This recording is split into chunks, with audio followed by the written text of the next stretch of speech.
How many of you know that the toilets that we are using daily are affecting our gut health? We being Indians, modernization అనే పేరుతో మనం మన రూట్స్ని మర్చిపోతున్నాం అనే దానికి ఇది ఒక example. Our ancestors designed every habit for us, eating food on the floor to sitting position in the toilet with a purpose. Indian toilets use చేసేటప్పుడు మనం ఉండే పోస్చర్ని స్క్వాటింగ్ అంటాం. ఈ పొజిషన్లో రెక్టమ్ ఆనెస్ అనేది ఒకే ప్లేన్లో స్ట్రైట్ లైన్లో అలైన్ అయి ఉంటుంది.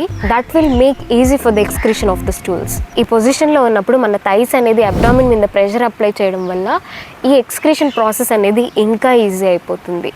But whereas in case of western toilets use చేసేటప్పుడు మనం ఉండే పోస్చర్లో రెక్టమ్ ఆనెస్ అనేది సేమ్ ప్లేన్లో ఉండవు.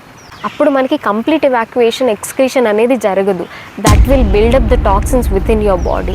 ఇది ఇలానే కంటిన్యూ అవుతూ ఉంటే మీ టాక్సిన్స్ బిల్డప్ అనేది బాడీలో చాలా ఎక్కువ అయిపోతాయి. That will give you so many gut related issues. మనం రీసెంట్ టైమ్స్లో ఎక్కువగా వింటున్న piles, constipation, irritable bowel syndrome, వీటిలన్నిటికీ వన్ ఆఫ్ ద రీజన్ ఈ వెస్ట్రన్ టాయిలెట్సే. మన యాన్సిస్టర్స్ ఎప్పుడో కనిపెట్టింది మన సైన్స్ ఇప్పుడు మళ్ళీ రీప్రూవ్ చేస్తుందని మనం చాలా దగ్గరలో విన్నాం కదా.